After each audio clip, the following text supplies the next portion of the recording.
In 2002, Daniel Kahneman received the Nobel Prize in Economics. He is not an economist, he is a psychologist, and the research that earned him that prize did not discover a better investment model or a more efficient market. It proved, with decades of experimental data, that the rational investor, the cornerstone of every financial theory you have ever been taught, does not exist, has never existed. And the implications of that finding touch every financial decision you will make this year. Expected utility theory has governed economics since the 18th century. The premise is elegant.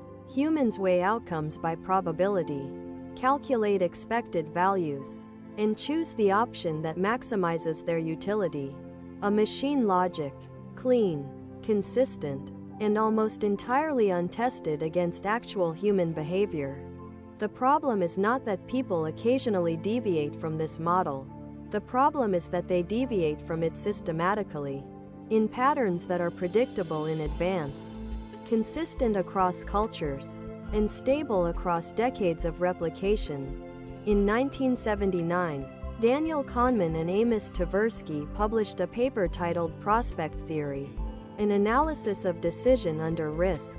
It would become one of the most cited academic papers in the history of economics. Not because it offered a new investment strategy, because it described, with mathematical precision, what people actually do when they face uncertainty, and documented the gap between that description and the model that economists had been working from. For 2 centuries, Kahneman and Tversky did not offer a critique. They built a replacement theory, one grounded in experimental evidence gathered across hundreds of controlled studies, producing findings that could not be explained away as noise or irrationality. By the end of this video, you will understand the specific mechanisms they identified: the value function, the weighting function, the framing effect, why those mechanisms map directly onto financial decisions being made today, and why the conventional wisdom about investing, almost all of which is built on the model prospect theory refuted, routinely fails the people who follow it. To understand what Kahneman and Tversky found, you need to understand what they were testing against. Expected utility theory assumes a consistent preference structure. Your preferences should be stable. They should not change based on how a question is worded. If you prefer outcome A over outcome B, you should prefer it regardless of whether the options are described in terms of what you stand to gain or what you stand to lose. The mathematics is identical. The rational decision should be identical. Kahneman and Tversky tested this directly. In their experimental work, they presented subjects with a choice. Option 1, a guaranteed gain. Option 2, a gamble with the same expected value, but with uncertainty attached. Most subjects chose the guarantee, risk-averse behavior for gains. Then they reframed the identical problem in terms of losses. Same mathematical structure, same expected values, different language, preferences reversed. Subjects who had just chosen the certain option now chose the gamble. Tversky and Kahneman published this finding in 1981, calling it the framing effect. Their conclusion was precise. Frames that emphasize gains lead to risk-averse behavior, and frames that emphasize losses lead to risk-seeking behavior. This is a direct violation of expected utility theory's foundational assumption that rational agents respond to the substance of a decision, not its presentation. The finding was not subtle. It replicated, and it meant that the architecture of human decision-making was fundamentally different from what the standard model had assumed. The question that followed was, if the rational actor model was wrong, what was the correct description of what people actually do? The deeper mechanism Kahneman and Tversky identified is loss aversion. Their 1979 paper established that people tend to be loss-averse, preferring to avoid losses rather than acquiring gains of similar magnitude. The value function they described is not symmetric. It does not treat a potential gain of a given amount as the mirror image of a potential loss of the same amount. The shape of this function is specific. Kahneman and Tversky found it to be concave for gains, meaning each additional unit of gain produces diminishing satisfaction. You feel the difference between gaining nothing and gaining something small more intensely than the difference between a large gain and a slightly larger one. And the function is convex for losses. The same diminishing sensitivity applies on the loss side, but the curve is steeper in the loss domain. The asymmetry is the finding. Layered on top of this is what they called the certainty effect. Kahneman and Tversky found that people overvalue certain outcomes and undervalue uncertain ones, even when the expected values favor the uncertain option. A guaranteed outcome carries a psychological premium that cannot be accounted for by straightforward probability calculation. The reflection effect compounds this further. When the same problem is framed in terms of losses rather than gains, preference patterns reverse. The risk aversion that characterized gain-framed decisions becomes risk-seeking in loss-framed ones. Kahneman and Tversky found that people's preferences reverse when the same problem is presented in terms of losses instead of gains, a phenomenon they documented with striking consistency across experimental conditions. In their 1992 work on cumulative prospect theory, Tversky and Kahneman described the fourfold pattern of risk attitudes: risk-averse behavior for gains, risk-seeking behavior for losses, as a robust phenomenon across a wide range of studies. The Allais paradox, a long-standing anomaly that expected utility theory could never satisfactorily explain, was accounted for directly by prospect theory. The violations were not noise. They were signal. Kahneman and Tversky established the behavioral pattern through decades of experimental data.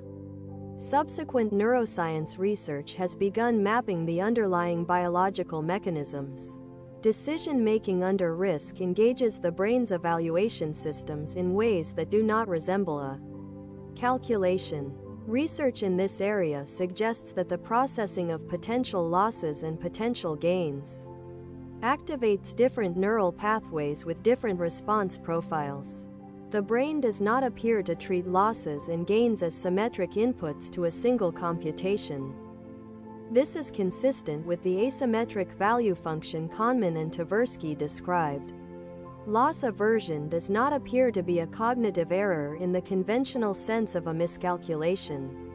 Evidence indicates it may be a deeply embedded feature of how biological systems evaluate outcomes, one that likely served adaptive purposes in environments where losses were frequently irreversible and gains were often uncertain. The weighting function adds another dimension. Kahneman and Tversky found that people do not use objective probabilities directly in their decisions. The weighting function they identified is subadditive for low probabilities and superadditive for high probabilities, meaning small chances of large outcomes receive disproportionate attention, and near certain outcomes are treated as slightly less certain than they objectively are. Research in this area suggests this distortion is not random. It is directional and consistent. Small probabilities of significant threats activate response systems out of proportion to their mathematical weight. This may reflect an architecture in which the cost of ignoring a low-probability catastrophic event is far higher than the cost of overreacting to one. The picture that emerges from neuroscience and behavioral economics together is of a decision-making system built for a different kind of environment, one where physical threats were immediate and recoverable errors were rare. That system now operates in contexts involving abstract financial instruments, long time horizons, and probabilistic outcomes for which it was not selected. Everything covered so far: the value function, the framing effect, the weighting distortions. These are not historical findings about what subjects did in a laboratory decades ago. They are active in every financial decision being made right now, in every portfolio review, in every salary negotiation, in every moment someone is deciding whether to hold a losing position or cut it. The research becomes most consequential not in the abstract, but in the specific, and the specific is where most financial advice stops short. Standard financial advice is built on the rational actor model. Diversify, rebalance periodically, do not sell during downturns, hold for the long term. This advice is not necessarily incorrect, but it is almost universally delivered as though the obstacle to following it is insufficient information, as though knowing the correct strategy is sufficient to execute it. Prospect theory suggests the gap is not informational, it is structural. When markets decline, the loss aversion mechanism engages. The psychological impact of watching a portfolio fall is not proportional to the mathematical magnitude of the decline. The asymmetric value function Kahneman and Tversky described means that losses carry greater psychological weight than gains of equivalent size. Selling at a loss to stop the discomfort is not a failure of discipline in the conventional sense. It is the predictable output of a system responding exactly as the research said it would.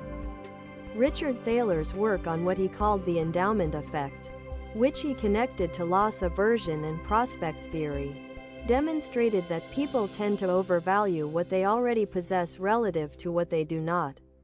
In financial terms, research in this area suggests this contributes to holding losing positions longer than expected and selling winning positions earlier than expected, not because of poor analysis, because the framing of realizing a loss activates the loss aversion mechanism far more powerfully than the framing of realizing a gain.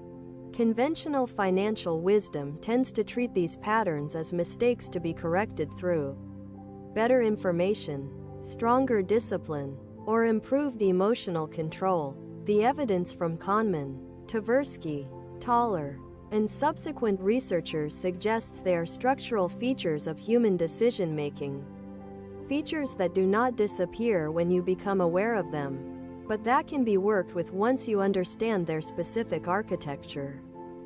Prospect theory does not prescribe investment strategies. What it provides is a map of the terrain. The first insight from that map concerns reference points.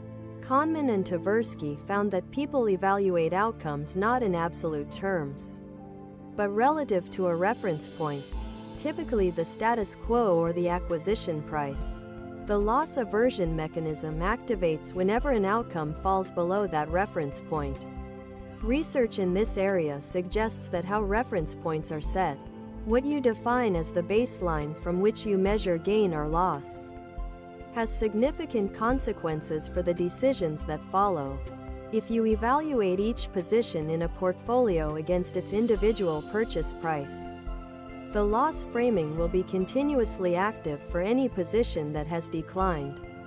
Evaluating performance at the portfolio level, over longer time horizons, changes which frame is active, and therefore which mechanism engages. The second insight concerns the certainty effect, because certain outcomes are overvalued relative to what probability calculations would suggest.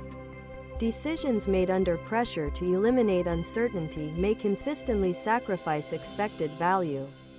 Identifying situations where you are paying a premium for certainty, and asking whether that premium is justified given the actual probability, is a direct application of what Kahneman and Tversky documented. The third insight concerns the weighting function. Low probability events receive disproportionate psychological weight. Evidence indicates this operates in both directions, contributing to overpriced protection against highly unlikely scenarios, and to avoidance of high expected value opportunities because a small chance of loss is weighted beyond its actual probability. The framework is not a set of rules. It is a set of diagnostic questions. What is the reference point from which this outcome is being evaluated? How is the framing affecting whether this registers as a gain or a loss? Is the certainty effect inflating the appeal of a guaranteed but inferior option? Is the weighting function distorting how a low probability risk is being assessed? Kahneman has noted that knowing about a cognitive pattern does not automatically eliminate it. The contribution of the research is not a cure. It is a more accurate description of the territory. In 2002, the Nobel Committee recognized work that had taken decades to produce and would take decades more to fully integrate into financial practice and policy. The finding was not that people are irrational. The finding was that people are predictably, consistently, structurally non-rational in specific and identifiable ways, and that the models built to describe them had been built on an assumption that was never empirically justified. Prospect theory does not tell you what to do with your money. What it does is describe the actual decision-making system you are operating with. Its asymmetries, its distortions, its predictable departures from the models that assumed them away. That is not a limitation to apologize for. It is the starting point for any financial thinking that takes the evidence seriously.